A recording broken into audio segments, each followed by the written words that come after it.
Today you're here to help raise funds for Foodie for Access.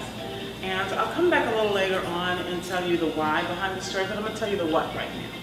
Foodie for Access is a North Carolina nonprofit organization, and we help people with disabilities live fuller lives. And I can only tell you a bit right now, I'll tell you a little bit more later. I'm speaking from personal experience. I am a person who self-identifies as a person with a disability. I have two sons that are on the autism spectrum. And one of the biggest things that people with disabilities face is isolation. And so I created Foodie for Access to battle that barrier. And I call them the four barriers. There's economic, education, social, and communal. And so what we do is we do and brother right here wants to say happy birthday to you. Happy birthday to you. Happy birthday. Y'all know the song, right? To you. Happy birthday. Inject your name. That's what I'm talking about. Happy birthday to you. Now how we do it down on the west side, baby? Happy birthday to ya. Happy birthday to ya. Happy birthday. Happy birthday to ya. Happy birthday with it.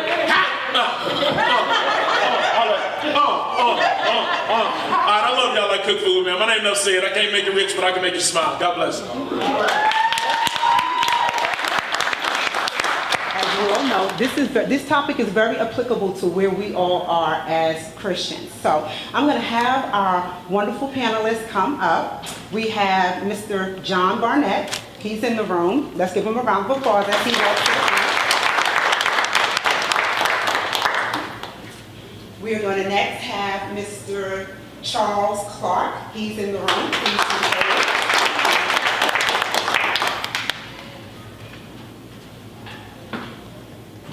Next, we'll have Mr. Stan Norfleet. He's in the room. Please come up.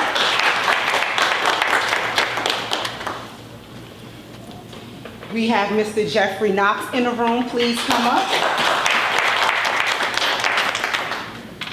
And we have Mr. Stephen Williams. Please come forward.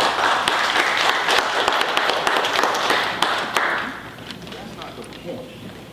The point is I keep that Bible because it reminds me that what I just did was wrong. I heard D.L. Hughley say, there was a post on Instagram recently, and D.L. Hughley said, you know what's wrong with America, especially Black America?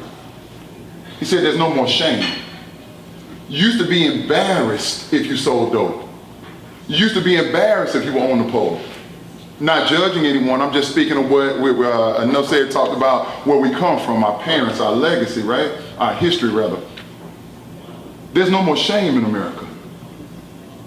We look at these Instagram models and we perpetuate this cycle of perceived success of these folks that's going straight to hell. The Bible reminds me, Stan, that's not what I called you to do. Now you can still get money, ain't nothing wrong with getting money. It's the context of what you're doing with it and how you're going about achieving. And that's the most powerful thing I think God deals with every aspect, whether sex, drugs, money, is in the Bible. And that's a perfect example because Jesus said, go and give that money, having that spirit of discernment, knowing that man was rich. You give all your money away to the rich. There's a YouTube I seen about on Tupac Shakur. And he was saying, have you seen these, and he was cursing, these GD churches in New York?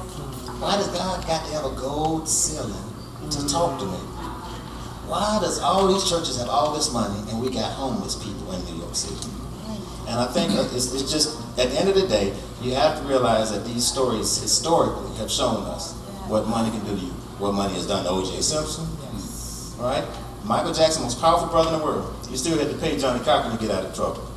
And I think that it's imperative that we humble ourselves and stay connected to God. Because the amazing thing about Prince and Michael and Whitney, and I know I kind of threw them lightly under the rug, all three of them knew God. And you know it, deep in your heart, you know, because I've been listening to women talk. Coming back to your question, listen. It's difficult, right? Because there's a cliche in the Bible community that a virtuous woman can't be beautiful. I don't subscribe to that. I've had female homegirls tell me, Stan, the woman you're looking for, she's not like that. I'm like, what are you talking about? Why would God neglect his best from his best? I don't receive that. And my Bible also tells me Ruth was a bad girl. Abraham, Sarah was a bad girl. My Bible tells me that when Joseph was in captivity for 17 years and then he was promoted to second to Pharaoh, Pharaoh's daughter was a bad girl. So I can't subscribe that. Now, again, there is some compromise. And that's ultimately what your question is saying. Stan, how much are you willing to compromise? Okay, cool. So, listen. Downtrodden on by the white man, and he has broken the spirits of your brothers because you guys are truly kings, okay? From all the slavery and all that, you keep playing all these roots and all these movies, letting us remember that we were slaves, okay?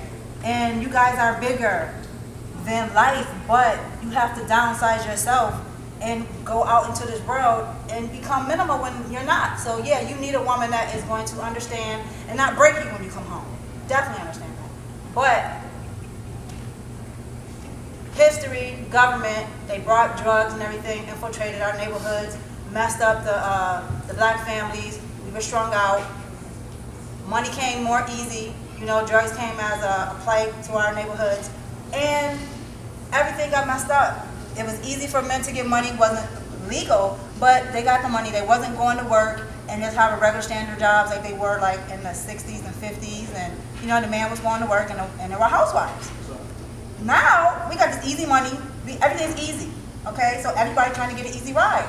So I'm not placing the blame on the man or the woman or the white man. It's just that what we are presented with daily is mental brainwash. And you said that it's legal prostitution. I agree with you wholeheartedly. But from my standpoint, the man was always supposed to take care of the woman, but things have gotten so, you know, misconstrued that now the white man is giving the black woman access to being millions and billionaires and having MBAs and being doctors and putting us in the forefront. We know we're going. We all talking. Right. But that's what I wanted to say. I wanted to say because I was feeling the sense of, and maybe you didn't present it or wanted it to come out that way, but I was feeling like you were not attacking, but making the women, you know what I'm saying, in a bad light because of what we have right now. Somebody messed the game all up. Okay, so that's the question, and I'm opening up to you, brothers. I'm sorry. That's the question. What you and I are debating is the same conversation I had with my very successful homegirls, and Charlotte is full of them too. So, chicken and egg. Did I sell you a dream as a black man, or did you buy it? Who went first? I don't dispute that with you. A black man should be provided. But a man that makes 60 grand can't provide. Are you willing to be with that man that's good to you, that loves you, that is encouraging, that helps you raise your children if he only makes 60 grand? We're debating chicken and egg.